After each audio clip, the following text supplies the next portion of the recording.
Hey guys, tonight I'm going to be reading from Inside Past Life Connections, Dear Flower Lady by Maren Muter. See you in about 5 minutes.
Grab your popcorn and snacks.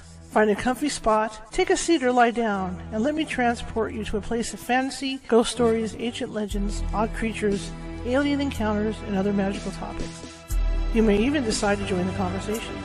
From faraway lands to your own backyard, with a small dash of pixie dust. Turn out the lights and open your minds. The journey is about to begin.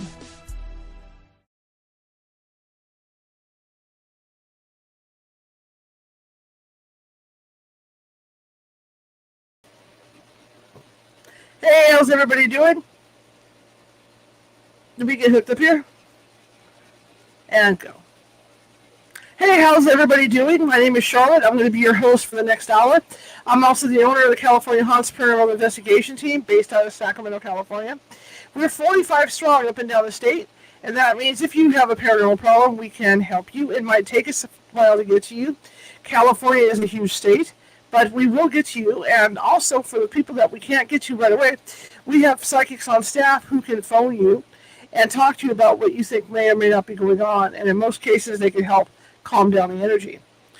Tonight we are broadcasting live on Facebook, TikTok, Twitter, and Twitch. And I want to welcome TikTok. Unfortunately, if you guys try to send me messages on TikTok, I'm blind. I'm on my iPhone. I cannot see your messages. I'm not ignoring you, but I just cannot see your messages. I apologize for that. However, I know you're there. I do have a goal up there. Those little Happy Meal things, but you're not required to send me any money or gold or anything like that. If you feel like you enjoyed tonight's show and you want to do that, please do. I'm also offering subscriptions because we're going to be doing a lot more stuff on TikTok. We're developing a separate talk show from what we do over here at California Haunts Radio for you guys. We're also going to be telling ghost stories and doing live psychic readings and things like that over on TikTok. So if you decide that you like tonight, and this is just part of it, feel free to subscribe because I'm trying to build up my subscribers.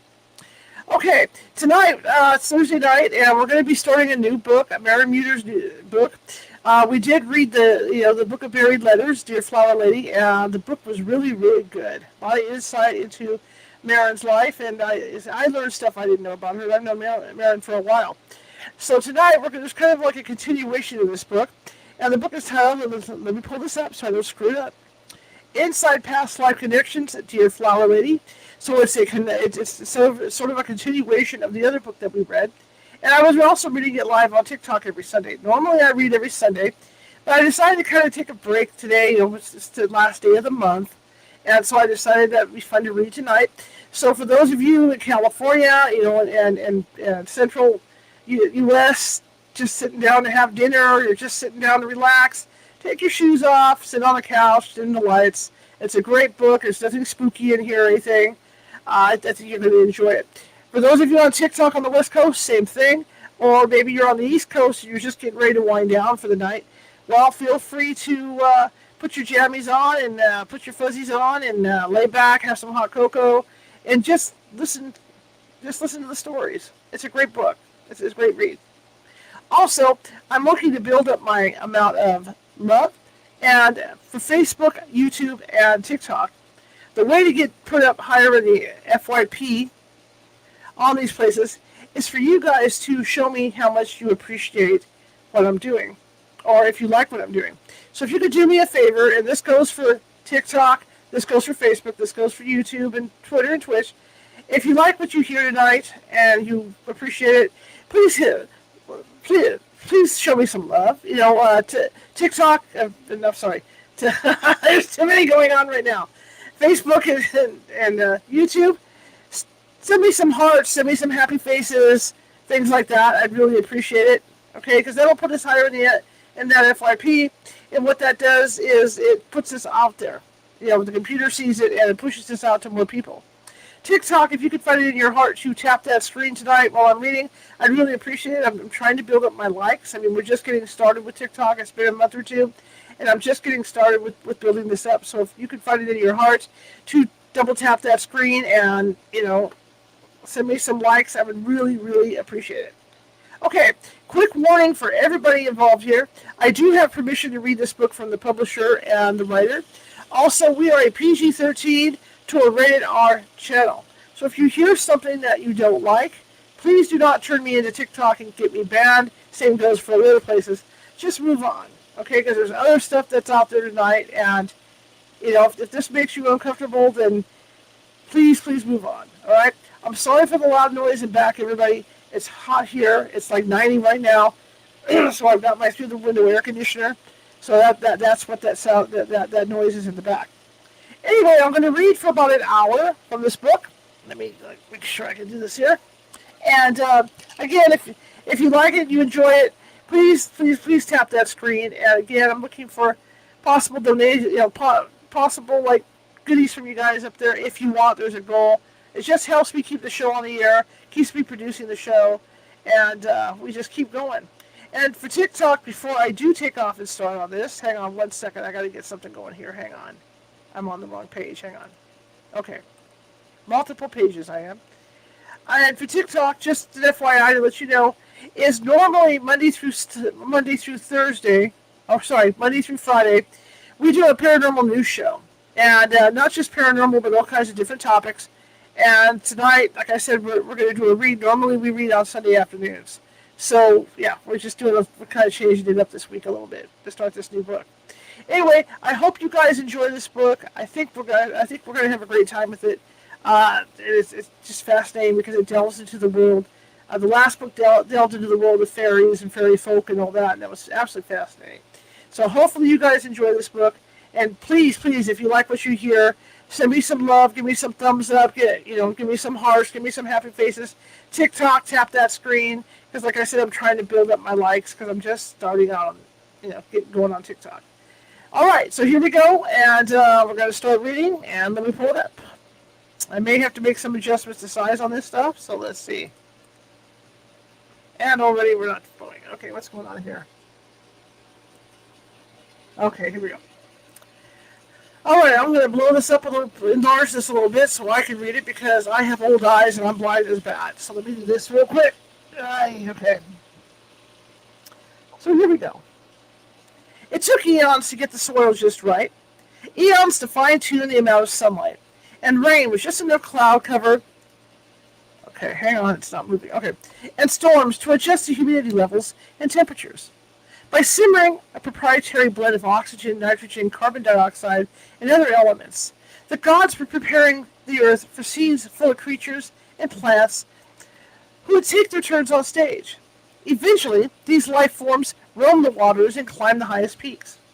They started off with baby steps, though, movements smaller than the tiniest atoms, and glided over each face as the butterfly does the mountain. Chapter 1, Evasion. Again, I am reading from Inside Past Life Connections, Dear Flower Lady by Maren Muter. I have full permission to read this from the publisher and the writer. And if you could help me out on TikTok, please double tap that screen. Show me some love. Double tap that screen. I'd really, really appreciate it. Dust particles hung in the air above me as I lay on my back in a warm, cascading ray of sun on the shag carpet. My arm stretched slowly towards these tiny keepers of great secrets. The particles moved, it seemed, only to skirt the fingers of my small hand. I held my breath. I held my breath as to not give these little specks any more reason to dance away. Through the silence, I listened, for the beat of my heart and my blood moving in its own time. Swish, swish, swish. It was then that familiar repeating scenes began arising from the dark recesses of my memory. There were multiple memories vying for attention, and I tried to slow time while observing them, cautiously, and wondered if I could see them. Could they see me? Could those individuals in the memories look through this same portal and find me now? I could practically taste the seasonal weathers, the warmth of home, or the trepidation of other surroundings. It was all out there. I could feel it.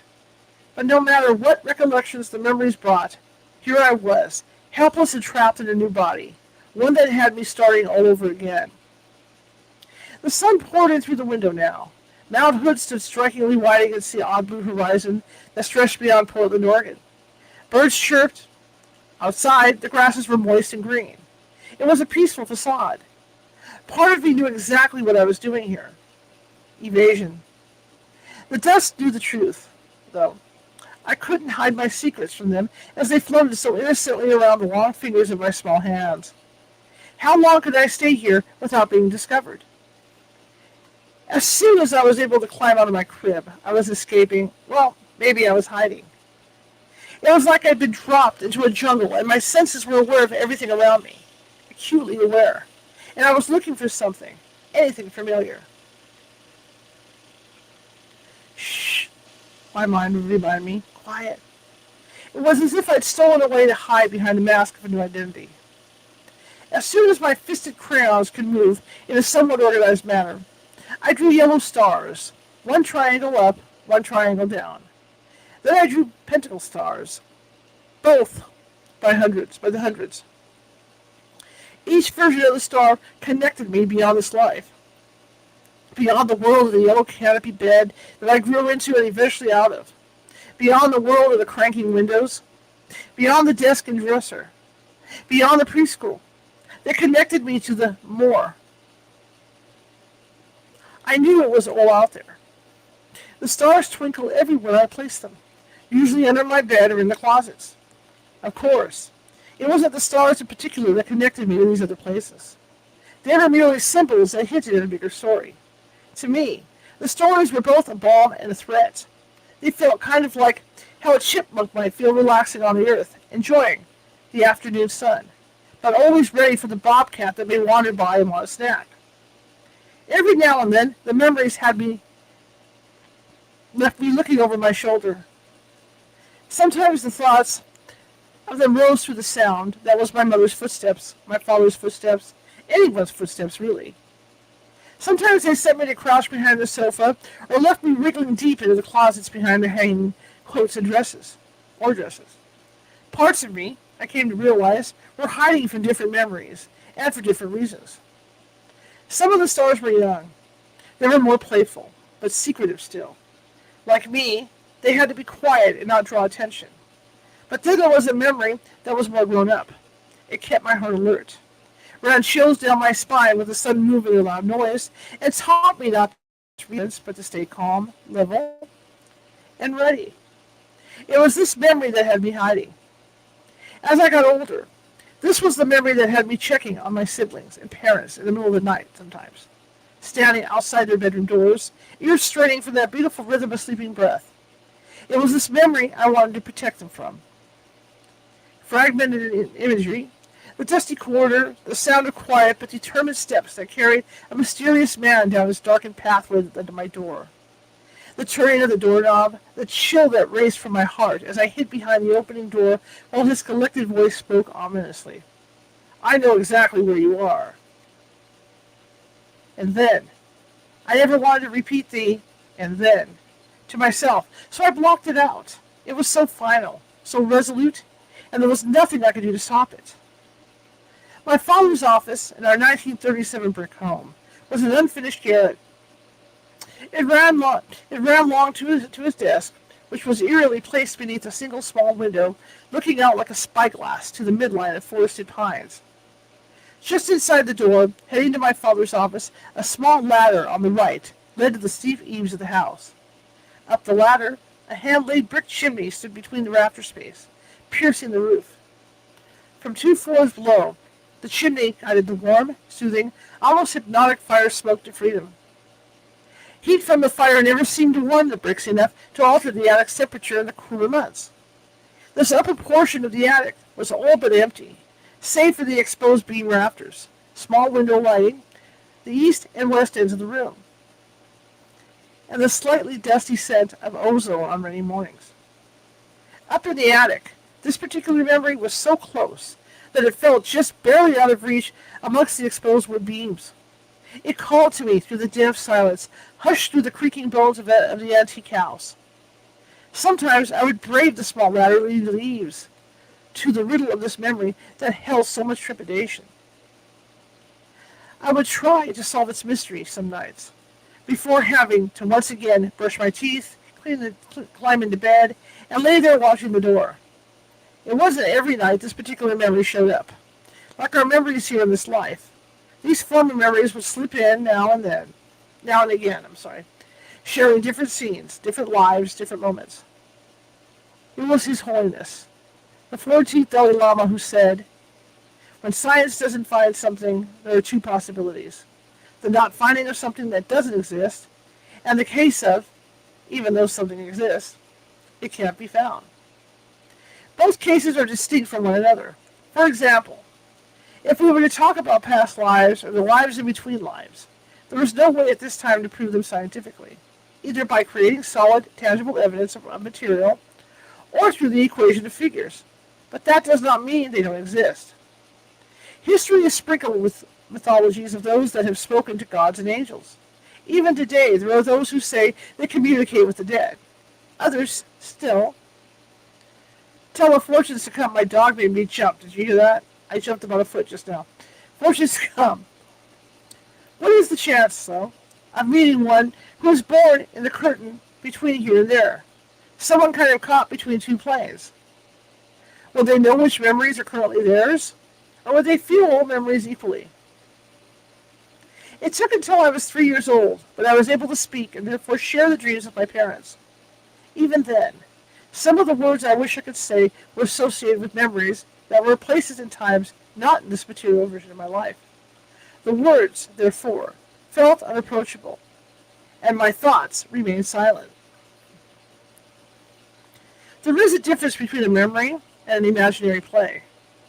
It was easy for me to recognize it then, but not easy to explain it. For me, the difference looked and felt as simple as walking into the kitchen and seeing my mother in her red wrap skirt with the white flowers versus seeing our neighbor wearing the same skirt in our kitchen.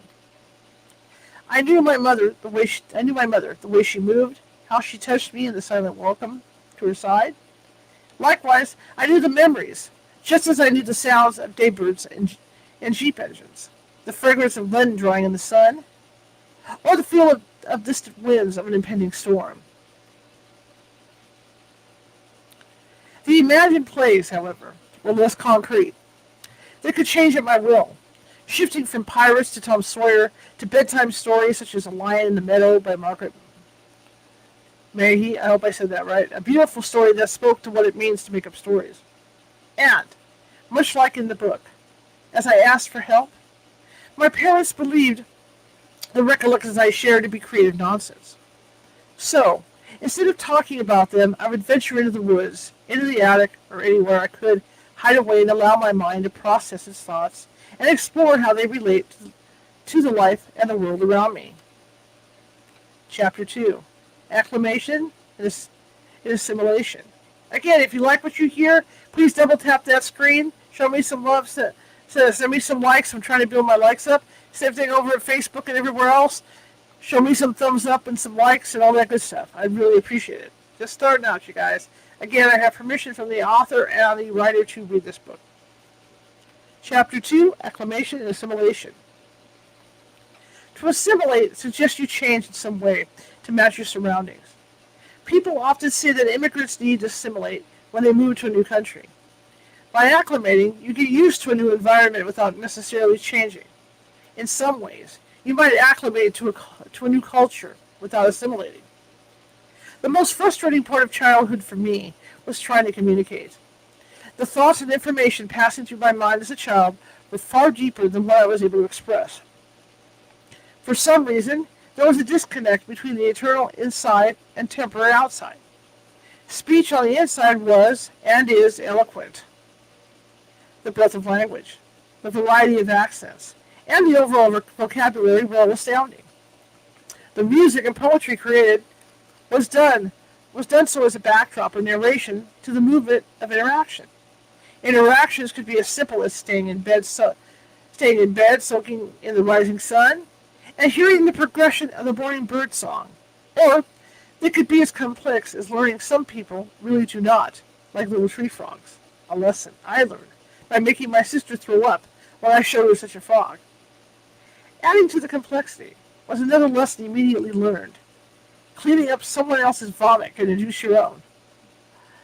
My verbal awkwardness stemmed from trying to match what was in my mind with the means for externalizing those feelings and images through language. It was a bit like spaghetti made with salsa rather than marinara sauce. Not wrong per se, but not exactly right either. I turned to drawing in an attempt to share what was happening behind my eyes. Papers were crumpled over and over as I struggled to adequately draw the images. I burned the papers in the fireplace when it was lit, or soaked the papers in water, creating a pulp. I would press the pulp on the bricks outside, trying to create new paper by incorporating any available leaves or seasonal flowers. Other days, the rays of sunshine shared the otherwise hidden dust particles gliding happily in the glowing warmth. On those days, something deeper felt revealed, a place where my mind could just be. Much of the time I was in the woods. It was here, after a trip to the woodshed for tools, that I used branches and rocks and old boards to build secret forts, some for the fairies and some for me. On one of these days of construction, I was high in a grove of pine trees, resting in a crux between two boughs and the trunk. Birds hopped between the outer twigs. The trees bowed and rocked like a great clipper ship on a calm open sea. To me, though, the breeze was soft, soft as a whisper by the time it galloped over the pasture and through the sea of pine needles. Below me, a doily-sized clearing made for a perfect hideaway. Until my older sister and her friend walked into it, I stayed quiet. Thinking they were alone, they looked around, moved a small log, and pulled out an old pencil box. At that moment, I just knew it was Captain Flint's buried treasure, and Jim Hawkins appeared in the trees with me keeping my breath at bay. I was 4. Between hearing the stories of Swiss Family Robinson, Tom Sawyer, and Treasure Island, I was well versed in the dangers of piracy. I kept calm and reminded myself that Jim wasn't a very good secret keeper according to Robert Louis Stevenson's own account of Jim Treasure Island. So I held my breath a little extra for him. When my sister left, I lowered myself, branch by branch, from my high perch. My naked toes ran down the pine's bark skillfully, finding footholds, collecting sap along the way from the bark's bubbles. And the entirety of my imaginary cast followed me to the ground as well, ending in a calamity of errors as they ungracefully piled upon one the other in the clearing. But as long as they stayed quiet, while untangling from each other, collecting themselves, I could get to work. Ever so carefully, I moved to the log. This was a dangerous game. Pirates were nothing to mess with. Booby traps, cannibals, volcanoes, and sacrifices. It was pure luck I didn't have the tip of a sword pressing against my kidney already. But these dangers didn't stop my careful movements towards retrieving the box. What could be in it? Gold coins? Rubies? Pens that smelled like grapes and cherries? Or quite possibly the world's best and most secret candy of all time? I was hoping for the latter most of all. Dang it. Though it was just stuff. Some writing I couldn't read. Photos of the two of them, my sister and her friend, and my sister's horses. Not even a stick of bubble gum. It was right then, though, that the imaginary storybook guest dissolved in a puff of smoke. The beat of my heart became more resolute. Relief passed through me. It was almost like a hand stretched out to me, gently saying, "Come on."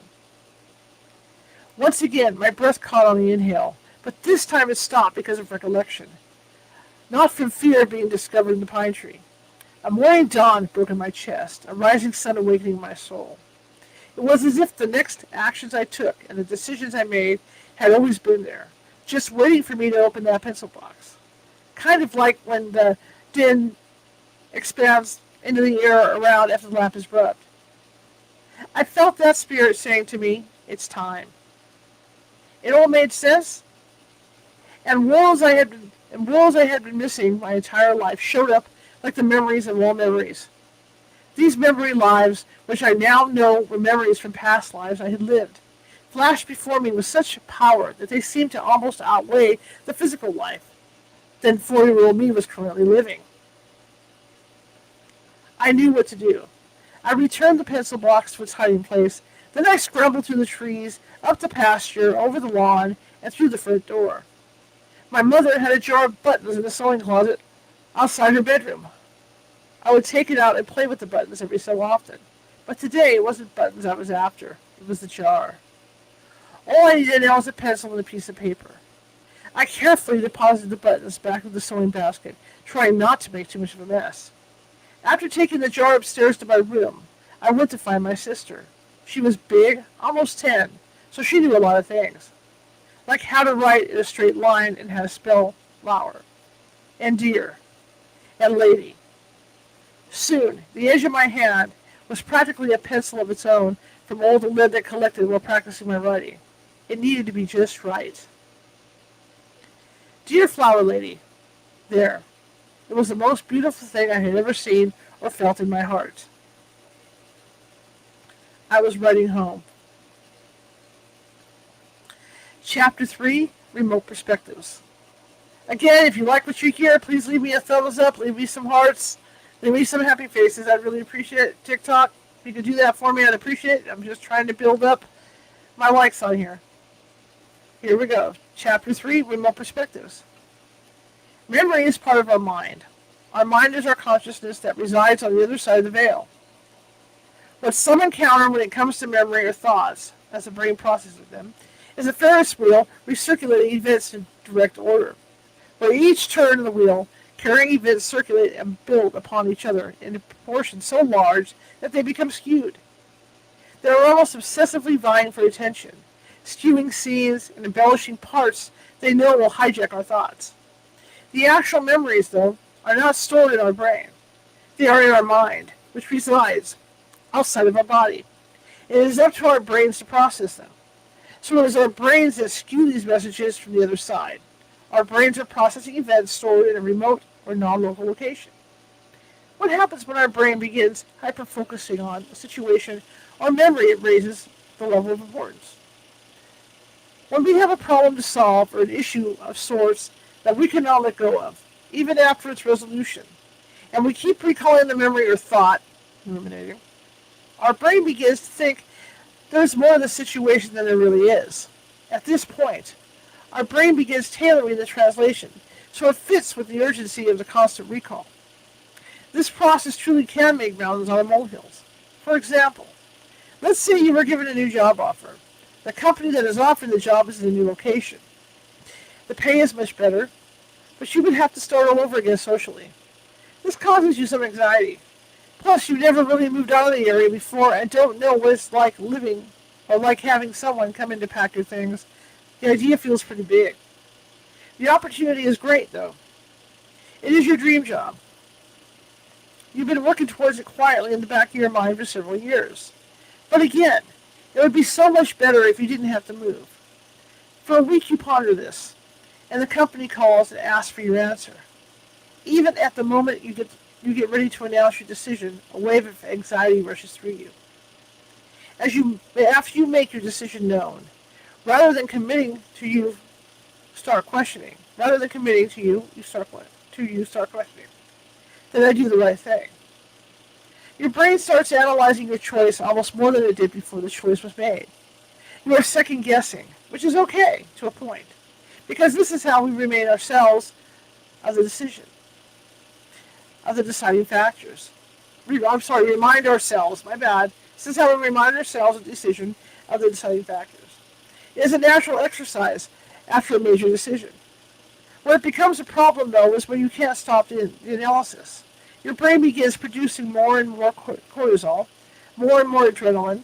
You start going over all the things that could go wrong with the choice. Little quirks, little accidents, like spilling your drink or dropping your bag, or slow traffic, or stubbing your toe, make you more irritable than normal, and you remind yourself of the decision. You may start blaming others for encouraging that decision, for making you make this choice. Your brain starts finding everything that is wrong and puts it all in the emergent category, rather than saying, okay, I made this decision. And then placing your attention on the personal ownership of it, essentially making the most of it, knowing if it doesn't work out, you're not stuck forever. By doing this, the molehills are more likely to stay molehills. But by obsessing over the decision and all the little things, your brain turns them all into mountains. With these newly formed mountains, your brain begins to form and project assumptions, sometimes unwarrantedly.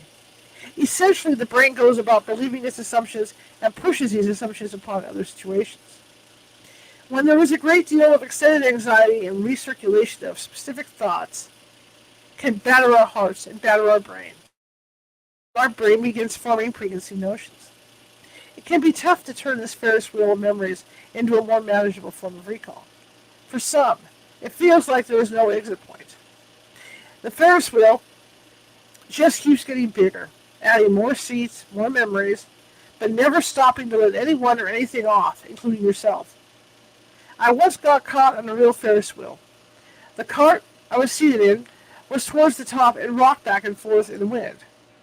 At first, it was kind of fun.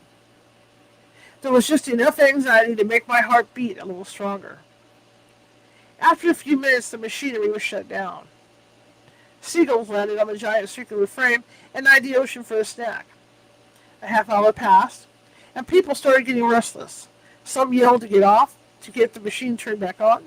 Some were swearing, and some older kids pretended they were going to climb down, with a parent or friend grabbing their shirts to sit them back down. I began observing the ground below. There was chaos on the Ferris wheel. The longer, the same people were trapped on it. But on the ground, there were people moving calmly. They had mechanics that moved with purpose. They had a manager observing, answering questions. Other employees were keeping the onlookers and parents of the kids stuck above as peaceful as possible. There was no panic below, but there was a building panic on the wheel. Watching the scene helped me realize that, like the real Ferris wheel, our thoughts need a break. They need a chance to get off the rotation, or they will become loud and insistent. But when given the chance for stillness, our brain can calm down. Later, we're approaching the same thoughts with a fresher perspective. For a large percentage of time, my thoughts and memories look like a tapestry from a distance. It's almost like looking at the Earth from space. You can see all the lights twinkling in the active places and the stillness in the quieter locations. Except the tapestry isn't set against the dark space, but rests in and amongst an ethereal light, where even the darkness is ethereal, an all-encompassing place to swim.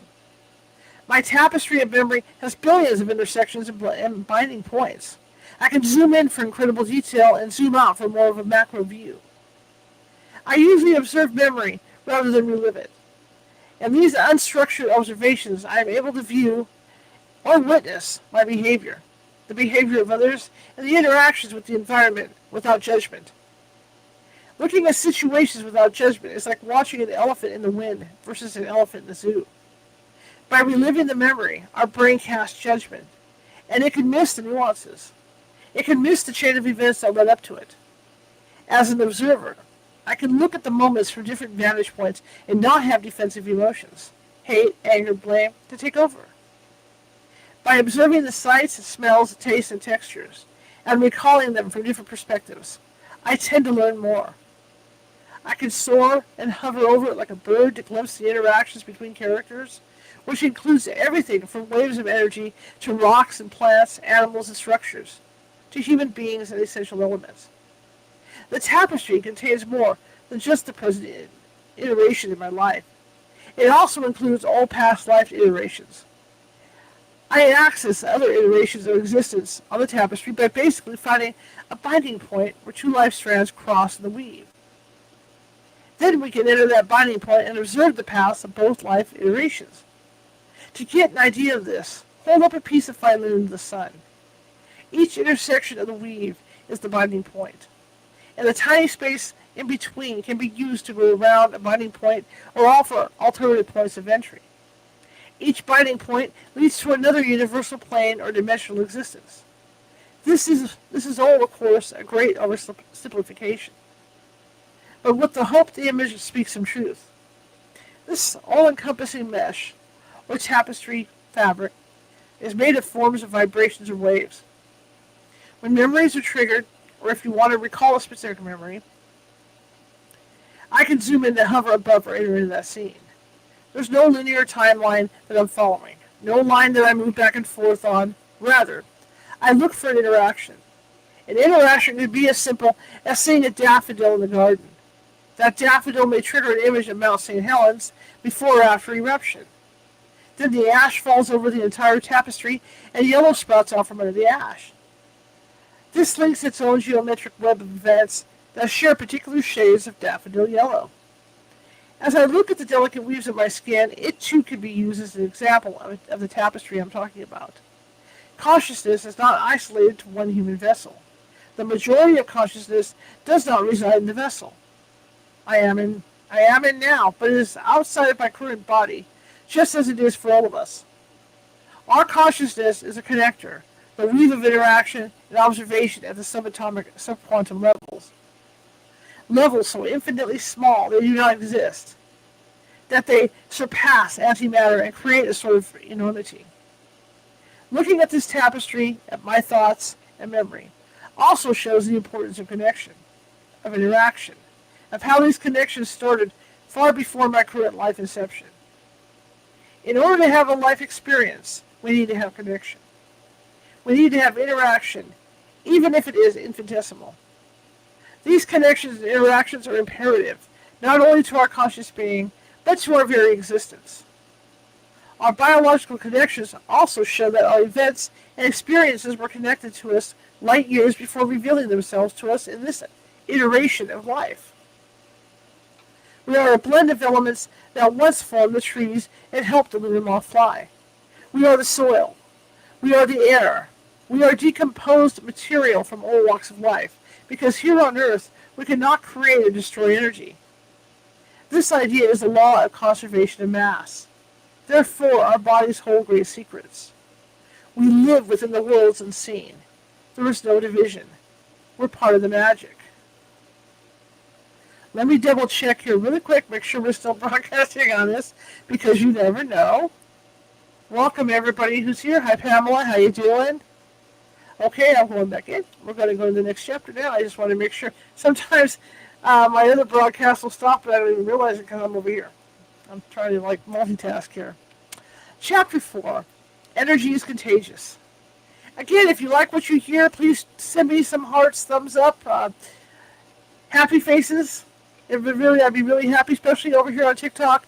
If you could double tap that screen, I would really appreciate it. I'm trying to build up my likes and build up my audience and things like that. If you feel like you want to subscribe, so you can hear this every week, twice a week I read, please do that as well. Okay? Alright, here we go. Chapter 4. Energy is contagious. Oh, I see. Okay. Never mind. I know those days. Chapter 4. Energy is contagious. How we reach the ground. Like a memory, we're not linear. Like a memory, we're not a linear strand of genealogy, either. Our biological bodies are made of a very special compilation, as all of life is.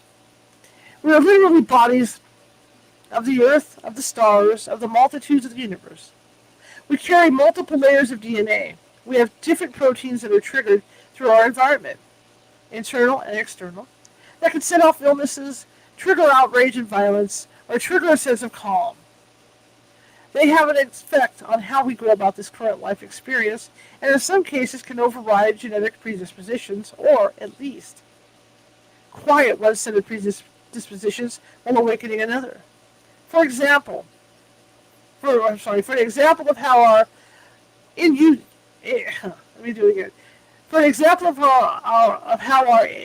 in utero environment directly affects our physical and emotional development.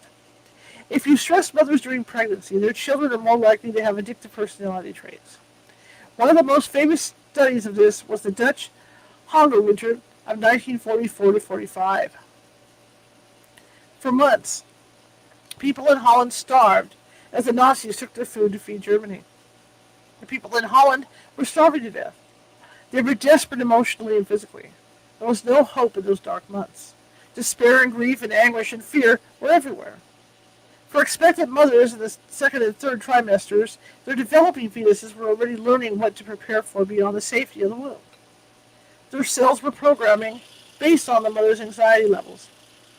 They were regulating nutritional intake, and their bodies were preparing for resource availability in regard to food beyond birth. Their developing bodies started programming to store surplus nutrients like sugars and fats. It caused those initial Dutch fetuses in the study to have a much higher likelihood of metabolic problems like high blood pressure, diabetes, and obesity. The changes that were triggered during that 3-month period of the Dutch hunger winter not only affected the in utero development, but was carried through the following generations as a genetic predisposition. Fears and stresses experienced in pregnancy feed the developing baby higher levels of stress hormones like cortisol. But this isn't the only time a parent's stress and fear of anxiety affects infants and children. A child can learn fear of water without ever having understood why, and that fear of water can continue through adulthood, while the individual may not ever know the cause. This is because if a parent has an unspoken fear of swimming or water, the anxiety of that fear is felt by the infant or child, and they learn that water is unsafe.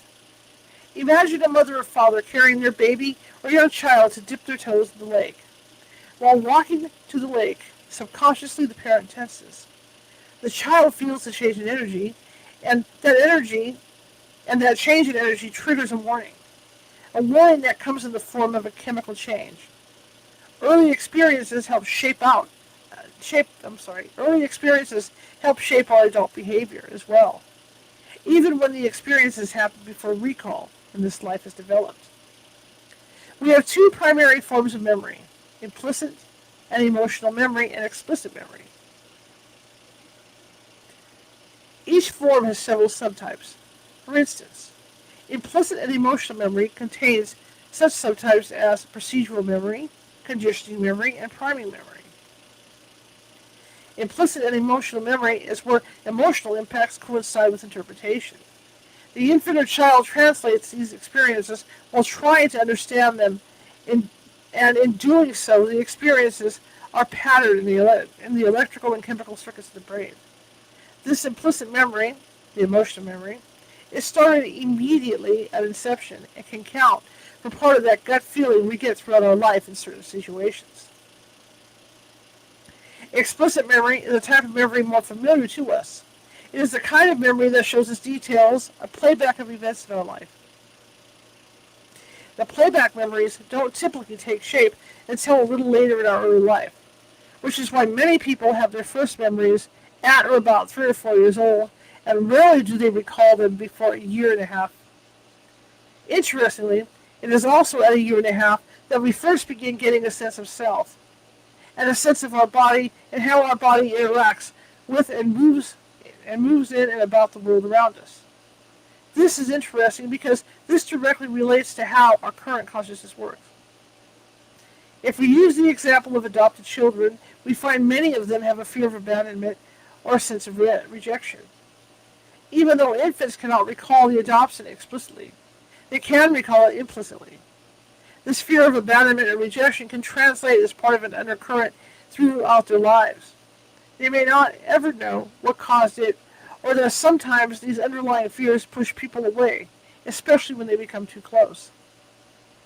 This can also happen with children who have experienced significant losses in an early age. They may not trust those who are looking out for them. This can include adoptive and surviving parents, teachers, doctors, and family members in their charge. This lack of trust extends from the implicit memory. As adults, they may set out to find a reason that they have a hard time making friends and forming relationships. Or they may wonder why they don't trust anyone becoming emotionally close.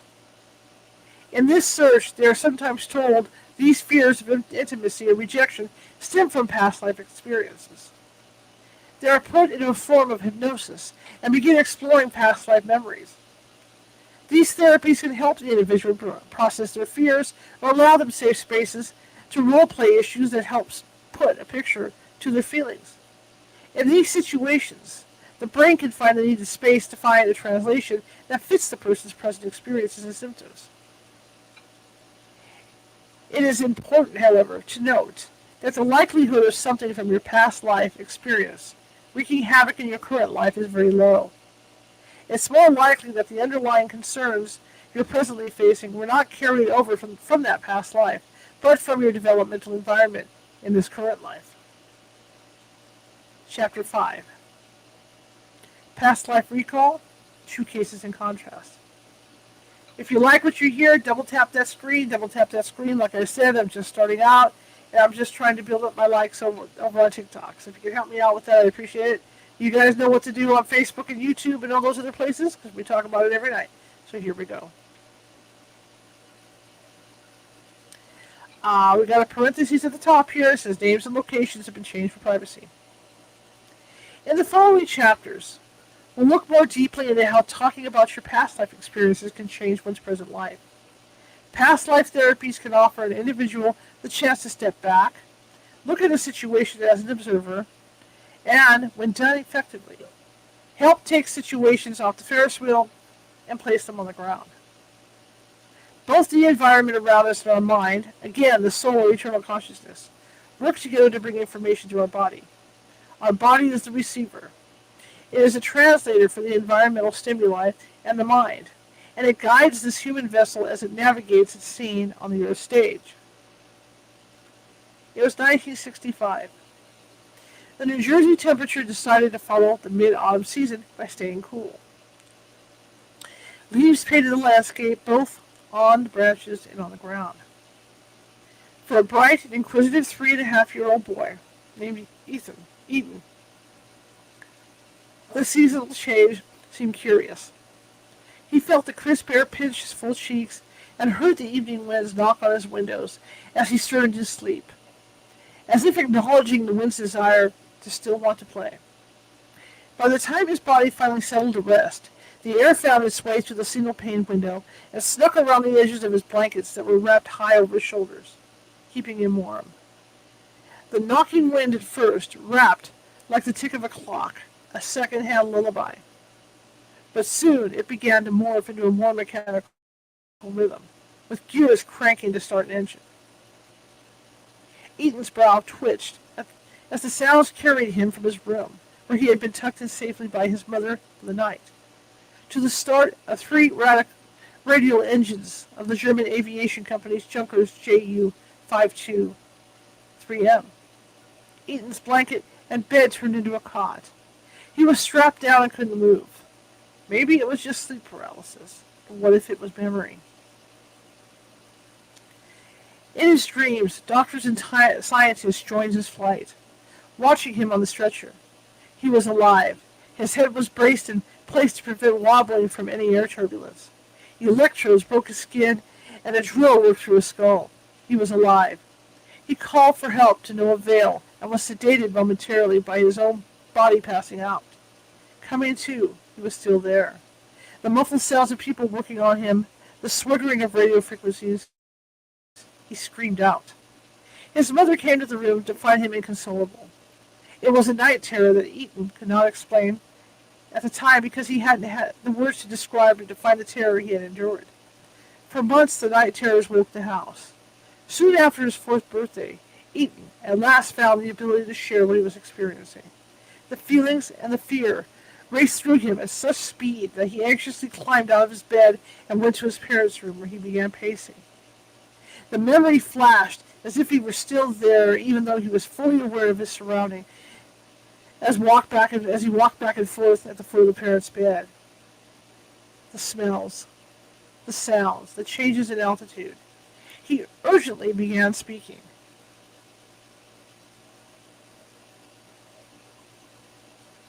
"They're experimenting on my brain," he said, doing his best to explain what was happening to him. "They want to probe it with electricity. I'm on an airplane. They want to study my brain in the air. They wanted to know how it works at high altitude. They want to see if my brain can turn it into a radio." His father turned the night table light on and looked at his mother. "What the heck is wrong with him?" his father asked in annoyance. "Is he crazy?" "He must have a fever," his mother replied, getting out of bed to feel Eaton's forehead. "No, he doesn't have a fever." "Should we take him to the hospital?" his father asked as he sat on the edge of his bed rubbing his temples. "No, he'll be fine." His mother then took Eaton's shoulders while carefully turning him towards the door. "Back to bed with you. It was only a nightmare." But the dreams continued. They showed more detail. Then they started finding him during the waking hours of the day. He tried to talk about it, but each time he tried to tell the terrors of what was happening to him, his thoughts were brushed away as if he simply had an overactive imagination. Most childhood past life recalls are seen as just that, in fact, an imagination that became carried away. In Eaton's case, he never forgot those memories. He never forgot the fear he was in when he went that first night to his parents' room needing them. validation of what was happening and reassurance that he was now safe. He just stopped speaking of the memory and pushed it aside as part of his comically disturbed imagination, as his friends would describe it as he got older.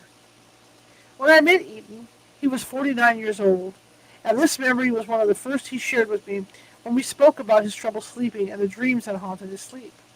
He spoke about his shadowy. I don't know why I can't say that word. He spoke about it shadowly. Don't ask. As if it were a joke. He didn't want to rummage anywhere near how this memory, or his parents' reactions to his memory, could be affecting his life now. So we spoke of many other things over the years, including the disappointments in his life he believed were mainly derived by all those around him. This can be where our past life recall affects our life here. Adult past life regression is encouraged to help get over fears, inhibitions, relationship issues, and redefine personal values. Again, it is not necessarily the past life experience that is wreaking havoc over the current life. The interactions and reactions we have in the current life are more likely the culprit. The past life experience is only a form of recall. It works just like our current life recall, a recall being either an explicit or implicit memory. And what we recall is just one event of many that stand out.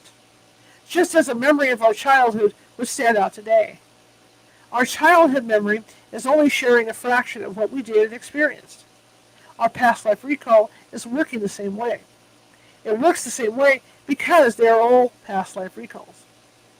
Our childhood is a sort of past life. Each year is a sort of past life. This morning is a sort of past life. They all reside as part of the tapestry, the intersections and binding points that flow within our consciousness and are laced together. For Eaton, his recollection of events and the feelings associated with them came out slowly as we built trust. Usually I know my dreams are nightmares, he said, even though sometimes I wake up inside the dream as if it were playing out. Like one time there was an octopus on the ceiling. It seemed like it was really there when I woke up. I could see it. But when I was young and pacing the floor, trying to get away from the German experiments, that was different. That was real, although I did not know they were German at the time.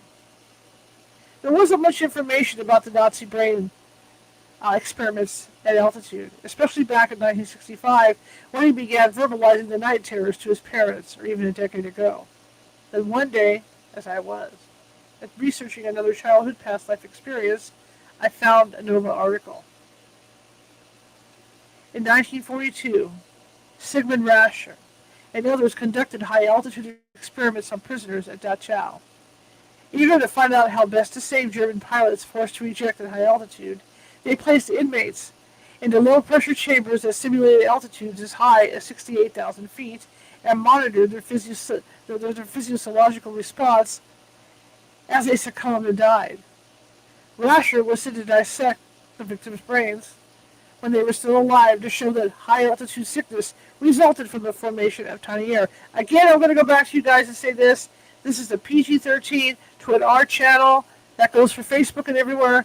If you don't like what you're hearing, move on to another channel, okay? Because, this is just a book. There's no harm in it. We're not hurting anybody. All right. Although we're still alive to show that high-altitude sickness resulted from the formation of tiny air bubbles in the blood vessels of a certain part of the brain. Of the 200 people subjected to these experiments, 80 died outright and the remainder were executed. I shared this with Eaton. We spoke about what he remembered, about him actually being on a plane. That he remembered actually having electrodes placed in his brain while he was alive could quite possibly have happened, as we may never really know all the experiments the German Nazi scientists and doctors came up with and pursued. But his story was not that far-fetched from what we know about what was happening at that time in history. Eaton suffers from an extreme, almost paralyzing anxiety. He has an extraordinary lack of trust for others, including those nearest to him. In the last 10 years, things had gotten worse. He had all his money stolen, embezzled by a a con man more sinister than Bernie Madoff. Because of situations like this in his life, it was no wonder that over the years he subconsciously pushed away intimacy more and more. He felt and feels and fears that he is not being heard. He has plowed his way through life because if he paused to take a breath, it felt more like drowning. He likes to be in control of his life and in control of those in his life because he takes the actions and thoughts of others very personally. But if you were to listen to his stories and the words and the spaces between them, you would find the need for validation, for someone to believe him, for someone to hold him and say, you're okay, you're safe, you're loved. In more Western societies, the idea of previous lives and our intimate connection to the worlds unseen don't hold much weight. If your thoughts and behaviors don't quite fit the mold of what should be, then we try to change them by placing perimeters on what life should be like. We do this with everything, from how we should look to how we should learn, even how we should parent. There are universal mannerisms that are important when interacting with others. I'm not denying that at all. But when children are complying, we tend to subdue them into submission, sometimes unnecessarily through a medicated crutch. Children tend to act out when they're not being heard, are not being validated, or start to drown beneath the world of expectations. The world of shoulds promotes a loss of creativity through stressing an achievement-based society. We teach to think outside the box as long as it stays inside the shoulds. Shoulds equal compliance, and compliance rewards predictable behavior. So, when people have glimpses of their past life experiences, it becomes hard not only to talk about them when they are young, but oftentimes the memories are disregarded because the memories can be an uncomfortable subject. And it's easier to just gloss over them. In the case with Eaton, it was easier for his parents to keep him at arm's length emotionally. Growing up, Eaton complied by being what he thought was perfect at home. He always did everything his parents asked, sometimes before they asked. Still, it was never good enough for his parents. No matter how much he wanted their approval, encouragement, it never came. As Eaton got older, he started rebelling. He also started to believe that no one in this world would care for him, and it was up to him to succeed on his own. He saw success through monetary gains. The love he wanted to share and the love he wanted to have was found through each dollar in his bank account. Money doesn't hurt you. Money doesn't deceive you. Money can do everything you want it to do, almost. At least this was his thought process. And that is where he placed his intimacy. Women served more for enjoyment or entertainment needs. He never stayed long enough with any of them to feel anything. A relationship could last a day or a year. He found a way out. Compliance became what he wanted in others. When people didn't comply with Eaton, he would unknowingly exhibit a form of bullying. It would start through personal sarcasms. Gaslighting was his way of getting what he wanted. And if he couldn't get it, at least in his mind, he was able to place the blame on the other person, thereby keeping himself out of harm's way. The man beneath all this was crying out for love. His heart had kindness. He just didn't know how to connect. He didn't know how to trust, although he would say he did trust. He also said he just gave that trust to the wrong people. He found he could get approval from strangers. He could show kindness through acts that would not trap him into any form of commitment. He used drugs to rebel and escape his father's pressure for perfection. His gross elaborations of the truth were just bits of color when he told stories. The lack of accountability to truth didn't matter anyway, as he was hiding behind a facade of what he wanted to be seen as, rather than someone who needed a helping hand. I've never asked anyone for help, and no one gave me a break ever. No one gave me a break ever, he said. No one was ever there for me, but I'm always there for everyone. This statement was verbalized innumerable times a day to multiple people and repeated continuously on his internal Ferris wheel. However, what Eaton didn't see in that consistent Ferris wheel statement of his was that many people wanted to help him and helped him in ways he didn't recognize. Subsequently, he pushed all that help away. He never accepted a thank you from anyone. He would respond with, "I didn't do it for a thank you. I don't want anything." Of course, that was completely untrue. He wanted things in return that included eternal gratitude, not through a verbalization or gifts, but through compliance. He pushed away anyone who openly tried to help support him emotionally. He didn't understand, excuse my allergies, he did not understand what it was to be there emotionally for anyone, but he could be financially. He understood money, and money for him was the answer to most of life's dilemmas. This isn't easy to say. This isn't to say that money is bad or that it is the root of all evil. We need it. It is the primary means of our trade. It represents time and flexibility. It is not a bad thing to pursue, and it is not a bad thing to want. It isn't healthy, though, when someone's identity becomes intertwined with their bank account. That creates a mess. What happened with Eaton growing up had a great effect on his adult life, and for the most part, this is where we confuse healing a past life with healing our current life. Remember, it is all memory. Our past lives and our current lives are not segregated. They are connected in an internal tapestry of consciousness and work the same way. Only our brain focuses on the current life because that is what is relevant. Even though the memory of the past life experience greatly affected Eaton, it was his current life experience that caused spiritual and emotional injury. Expectations, assumptions, and shoulds created a need for perfection. That, in turn, encourages superficial interactions and achievements. We see this more and more each day. The United States is one of the most medicated countries in the world, with prescription pills being recommended as though they were just a regular part of the culture. And with the drugs, whether prescribed or recreational, people still feel like they are grasping at straws. It is important for an economic and political system that all these shoulds remain the talking point of the culture because it helps instill fear. And fear is powerful. It leads to judgment and division. The idea of negative failure begins at a young age, though it's hard to pinpoint exactly when it starts seeping into our brain. It doesn't come from the mind, but from the processing of our interactions with others. We begin holding ourselves accountable for what is seen as failure. And failure in a young brain means bad.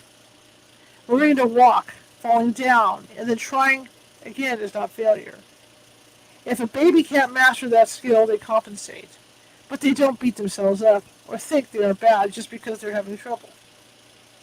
As children get older, they're pushed along with a carrot path where each large, small milestone is met, with only a goal for the next one. You'll be happy when goal. As each goal reaches higher and higher, it positions children to act in passive-aggressive and aggressive ways against each other. As one child rises in the ranks, others fall to the wayside and distance themselves from the enjoyment of learning. This then distances them from exploration, and it promotes depression and tireless disappointment. It becomes easier for them to gauge their importance in life through superficial achievements, while emotionally they suppress their feelings to avoid showing weakness. This is exactly what Eaton did with his money. Although he didn't flaunt his money, he measured his own worth against it. And eventually, he made millions of dollars, and yet he still lost. Still constantly disappointed. Learning to work hard and explore your aptitudes in life is much more constructive. Not everyone needs a trophy, because not everyone is good at everything. Allowing children and adults alike the chance to learn what they are good at and what they are not good at creates more harmony. It helps keep the connections open to our to our intuition and information on the other side of the veil. One of the hardest parts of the time I spent with Eaton was allowing for vulnerability. I remember the day Eaton found out that 90% of life's work, secured in his savings, had been embezzled and would never be recovered. At that time, the stocks he'd researched it and invested in also fell to the floor. He'd lost his greatest love. In his eyes and his heart, he lost more than 35 years of his life. I worked my entire adult life. I went to college, became a scientist, got my PhD, went to medical school, he explained to me, devastated. I ate plain rice, put myself in debt to get my degrees, and made my career, made my money. And it's all gone. I can't get the time back, and I can't get my money back. As Eaton spoke, going through the thoughts riding on the ever-growing Ferris wheel in his brain, he began to learn to let some of those thoughts off the ride. For self-punishment, he allowed them back on time and time again. Like the others he had gaslit in his life, he had discovered he'd actually been gaslighting himself all along. He was his biggest bully. He felt no one could really care about him, and his brain reminded him of that. His brain used all the gaslighter's tricks to push him down, to attack him emotionally, to devalue him, and again he projected all this upon others. When the thoughts of the Ferris wheel spun around and around, he would aim venom towards them, finding fault with everyone, in the memories except himself. He found fault with everyone at the grocery store, everyone pumping gas, everyone everywhere. The venom spewed into the world around him. Until self-victimization set in, he was the only one he knew who lived in the real world. He liked to say, adding, "I live in reality, I'm a realist." In his eyes, though, this reality was a dark, disturbing place, filled with unkindness, or people thinking kindness for ulterior motives. Then, slowly over the course of many years, Eaton learned to trust. He learned to step off the Ferris wheel. He tested the waters with other ways to interact with people, to plant new seeds now for the future. He learned the should-bes weren't necessarily helping in a productive way, but that they had helped him prove life's disappointments. His reality, his world of shoulds had been created. Of shoulds, I'm sorry, I've just read it weird. His reality and his world of shoulds had been created long ago when he wasn't heard as a child, when he felt as though he would never be good enough. That is what he projected upon the world around him and used to create his reality. Learning to let go of the preconceived notions is hard. It is a reprogramming of the brain's processing. And for Eaton, as hard and scary as that is, he was ready. What happens, though, when we offer validation? When children bring these past life memories forward, whether true or not? What happens when we listen? Years ago, I was staying in a retirement community in a little town in Arizona. The spring weather was heating up, pushing the residents, known as snowbirds, back to their northern homes. As the swimming pool was increasingly emptier than it had been over the winter. On one of these quiet days, I thought I would find a spot of shade beneath one of the big orange umbrellas. I made my way over the hot deck to the shallow end of the pool and got in. That was when two voices caught my attention. These voices were much younger than the normal sect here, 50 years younger even. They were not very timid, either, as they came right up and asked if I wanted to play. I looked up at their grandfather to get an approving nod. I learned quickly from these two boys about the different cartoon characters, video games, their pets, and what they had for lunch, how long they were visiting their grandfather, where they were from, only an hour away, and that they liked popsicles.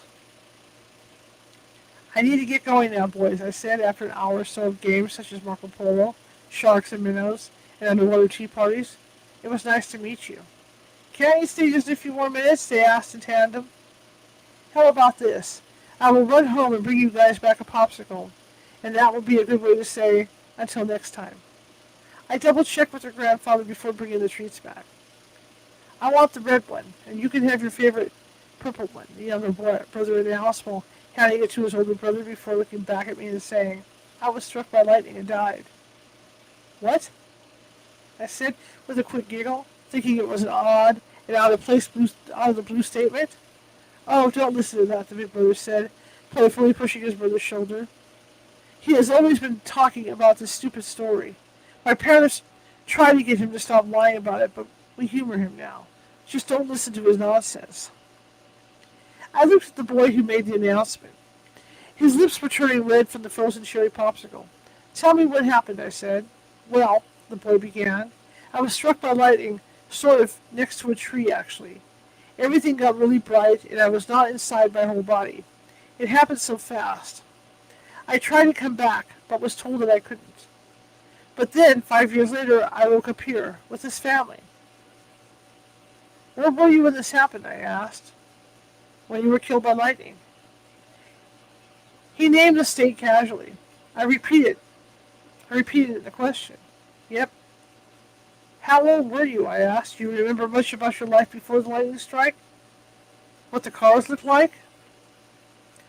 I was bigger. I could drive, he said. The cars look about the same as they do now. Then he continued to give information about his family life, his parents, and what he was doing when the event happened. I believe you. Even with him already facing me, I could see the doubt taking his expression when I told him that. The devil taking his expression when I told him that. You don't really believe that, do you? His brother said, as if looking to defuse the situation, not wanting to go through another round of his brother's tale. Just ignore him. I looked at the big brother and gave him a quick, playful wink that could say, maybe I do, maybe I don't. Then, just as I turned to leave the pool area, the boy with the memory yelled out, it was in the 2000s. Then he added something about his former parents and someone he liked. I got home and started searching for anything that could line up with this story. After a few minutes, there was a sentence. In the state, he told me, no one has been fatally struck by lightning since 2006, when a 16-year-old died, according to the National Weather Service. I kept digging. The next day, I found the boys splashing and laughing in the pool. I went over to the boys' grandfather and father. Did you know, or do you know, anyone who was struck by lightning, or that had a friend or family member killed by lightning? I asked. They both replied with a flat no. Have you or anyone you know spoken to people struck by lightning with your son, or know of any stories of people who may have experienced that? Again, they answered no. Would it be all right to share what I found out about your grandson's story with you and with him? Curiosity crossed their faces, and they both gave their approval. The boys paused momentarily when they saw me call them over. Then resumed their underwater trajectories to the pool's edge. I have a quick question for you, I said, pointing to the younger of the two. What year were you born? 2011. My mind quickly took 2011 and overlapped it with 2006, replaying his comment from the day before. 5 years later, I came here. I had a few more questions I asked her grandfather. Then I said, I have a story to tell you, something I found on the internet last night. I proceeded to tell him what I had found, and the year it took place. You mean it's true? The big brother explained. I shrugged my shoulders and said, this is just what I read last night. That sounded like what your brother was describing. And that is when the validation hit the boy, with the memory and tears released with relief and sorrow. While he repeated, I knew it was true. I knew it was true. Is my family okay? He asked about his previous family. We all sat for a while and let the events of the last 24 hours soak in with radiating sun. Months later, we all ran into one another again at the pool, and the young boy came over and hugged me. Thank you, he said again. Thank you. And his father smiled from across the deck, making his way to where I was seated. It is amazing, his father said to me, the changes in my son since you spoke to us before. We never believed him, and without so many words considered him a liar. I sat and listened. He has calmed down the last few weeks, and more importantly, his lying about other things has subsided. The boy was heard, he was listened to, and felt his thoughts were validated. Whether or not I had found something, he would have felt heard. For years he had been associated with being a liar. He had begun to believe and had begun playing his role as a liar to not disappoint the others. But he was disappointing himself. And when his original lie was taken seriously, he was able to step out of this role as a liar and finish the school year interested in learning and participating, not as a gesture, but sharing his opinions and thoughts without fear or anxiety with others. All right, that's it for tonight. We will continue. Let me pop over to StreamYard here. We will continue this book on Sunday, and that will be 6:30 p.m. Pacific, right here. Okay. Be sure be on the lookout for it to pop up on Facebook. Again, if you are watching from Facebook tonight and you like what you hear, please leave me a thumbs up, a happy face, and stuff like that. It puts us higher in the FYP. If you're watching from YouTube and you like what you hear, please leave me a happy face, smiles, the whole thing. Even comments. Comments help. Comments help put us higher in the FYP. I really appreciate you all coming tonight, even over on TikTok. Again, we do broadcast nightly with some great shows on California Haunts Radio, and that is youtube.com/at California Haunts Radio if you're interested in joining us. Tomorrow we'll be here at 6:30 p.m. Pacific with me and Nancy Matz, and we're going to be talking about how to deal with adults and children who see spirits or ghosts as disfigured. So that's going to be an interesting talk tomorrow, and that'll be happening at 6:30 p.m. Pacific. And again, I will be back reading this book on Sunday at 6:30 p.m. Pacific. All right? I'm going to let you guys go tonight. I see welcome, Mary. Okay, well, welcome, everybody. I see you in the chat room. Appreciate y'all coming, and I will see you tomorrow at 6:30 p.m. Pacific. Let me cue up my end over here, and see ya.